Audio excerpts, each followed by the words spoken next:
जय श्री कृष्णा भक्तों, आज हम इस वीडियो के माध्यम से श्रीमद् भागवत कथा का दूसरा भाग सुनाने जा रहे हैं। जय श्री कृष्ण। श्री कृष्ण गोविंद हरे मुरारी, हे नाथ नारायण वासुदेवा। श्री कृष्ण गोविंद हरे मुरारी, हे नाथ नारायण वासुदेवा। हे नाथ नारायण वासुदेवा, हे नाथ नारायण वासुदेवा। श्री कृष्ण गोविंद हरे मुरारी, हे नाथ नारायण वासुदेवा। बोले श्री कृष्णचंद्र भगवान की जय।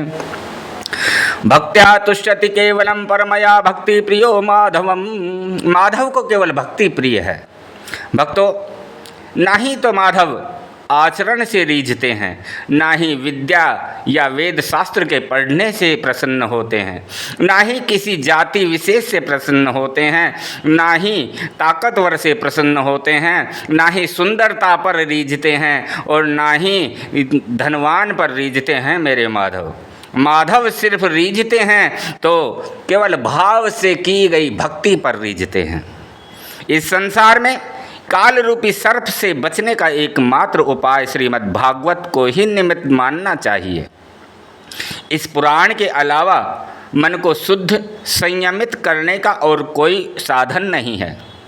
जब जीव के जन्म जन्मांतरों के पुण्य उदय होते हैं, तभी जीव को श्रीमद् भागवत पुराण के अमोघ कल्याणकारी साधनों की प्राप्ति होती है।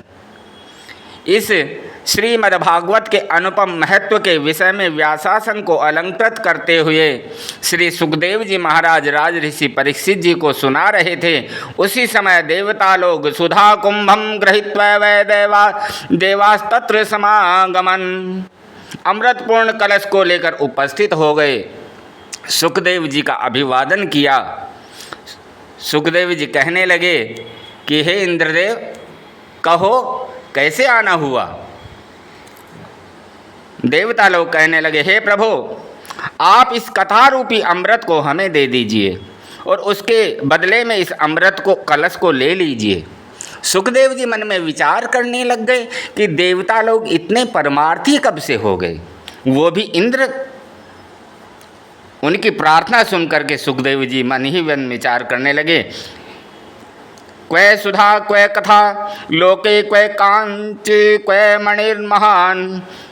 मन ही मन विचार करने लग गए कि इंद्रदेव अगर आए हैं और ये बात बोल रहे हैं तो इसका मतलब कहाँ तो ये कथा और कहाँ ये कांच, कहाँ हीरा और कहाँ कांच। सुखदेव जी मन ही मन विचार करते हैं, कहाँ ये अलौकिक कथा और कहाँ ये कांच का टुकड़ा। ऐसा सोचकर उन्होंने देवों को अमृत के बदले कथामृत नहीं दिया, मना कर दिया सुखदेव जी ने। श्रीमद् भागवत के श्रवण से जब ब्रह्मा जी ने राजा परीक्षित का मोक्ष देखा, उनको बड़ा आश्चर्य हुआ। तब उन्होंने तराजू के एक पलड़े में श्रीमद् भागवत पुराण को रखा और दूसरे पलड़े में भक्ति के सारे साधनों को रखा। जब दोनों को तोला तो श्रीमद् भागवत की तुलना में सारे ही साधन हल्के और छोटे पड़ गए। जग के सब लाभ पराजित हैं संगति वाले लाभों से, स्वर्ग आदि तुच्छ हैं तुलने पर सत्संगति सुख के बांटों से। तब तो सारे ऋषियों ने आश्चर्यचकित होकर के श्रीमद् भागवत को ही भगवत रूप स्वीकार किया। यह शास्त्र पठन श्रवण करने से शीघ्र ही मोक्ष फल देने वाला होता है। इस कथा को प्राचीन समय में सनकादिक ऋषियों ने ब्रह्म ऋषि नारद जी को सप्ताह श्रवण द्वारा ही मुक्त होने का मार्ग बताया था। श्री सूत जी महाराज के वचनों को सुनकर के सोनकादि ऋषियों ने पूछने लगे, हे प्रभु, लोक विग्रह में यहाँ से ये श्रीमद् भागवत कथा प्रारंभ होती है। ऋषियों ने पूछा कि लोक विग्रह में प्रवृत्त चंचलता युक्त नारद जी को सप्ताह विधि के श्रवण में श्रद्धा कैसे उत्पन्न हुई और सनकादिक ऋषियों के साथ उनका संयोग किस स्थान पर हुआ। हे सूत जी, आप हमें कृपा करके ये बताइए। श्री सूत जी बोले, हे ऋषियों, इस संबंध में मैं तुमको एक भक्ति पोषक उपाख्यान सुनाता हूँ।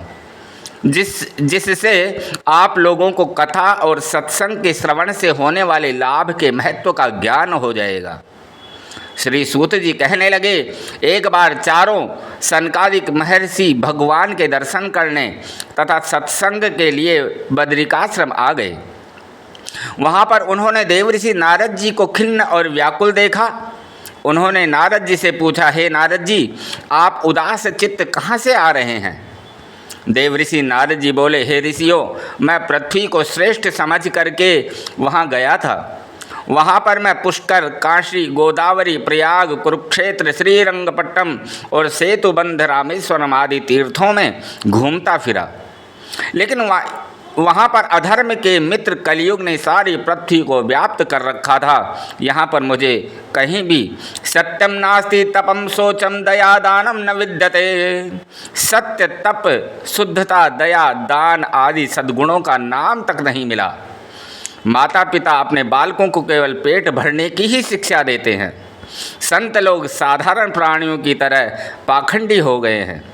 जो विरक्त सन्यासी हैं, ये गृहस्थों की तरह ऊंचे ऊंचे मकान, आश्रम बना करके विषयों में फंस गए हैं। और हे ऋषियों, अधिकतर घरों में साला ही मालिक बना हुआ है। तरुणी प्रभुता गेहे श्यालको बुद्धिदायक, कन्या विक्रीर्णो लोभा दंपतिनाम च कलकनम। सबके घरों में स्त्री ही प्रधान है, उनका भाई नीति बनाने वाला है। लोभ के वशीभूत होकर के मनुष्य अपनी कन्याओं को भी बेच रहे हैं और स्त्री पुरुषों में भारी कलह का वातावरण है। ब्राह्मण लोग वेदों को बेचने में लगे हैं। स्त्रियां अपने सतीत्व खोकर अपनी जीविका चला रही हैं। इस प्रकार मैं पृथ्वी पर घूमता कली के प्रभाव को देखता हुआ यमुना जी के किनारे, जहाँ भगवान श्री कृष्ण ने लीलाएं की थी, वृंदावन में पहुँचा। वहाँ पर मैंने एक तरुण अवस्था वाली स्त्री को उदास चित्त और चिंता से व्याकुल देखा। उस स्त्री के पास ही दो वृद्ध पुरुष पड़े थे। उनकी थोड़ी थोड़ी सांसें चल रही थी। वह स्त्री उनके पास बैठी रो रही थी। उनके पास सैकड़ों स्त्रियां बैठी थी और पंखा झलती हुई उसको समझा रही थी। जब मैं उनके पास पहुंचा तो वह स्त्री मुझे देख के विह्वल वाणी में कहने लगी, हे महात्मन, भो भो साधु क्षणम तिष्ठा मच्चिंतामपि नाशय, दर्शनम तब लोकस्य सर्वथा गहरम परम। थोड़ी देर ठहर कर मेरी चिंता दूर कीजिए, क्योंकि संतों का दर्शन संसार के तापों को मिटाने वाला है। जब मनुष्य के बहुत से पूर्व जन्मों के शुभ कर्मों का फल उदय होता है, तभी आप जैसे परोपकारी और संसारी जीवों का कल्याण करने वाले संतों के दर्शन होते हैं महाराज। संत बिटप सरिता गिरिधरनी, परहित हेतु सबनि कहीं की करनी।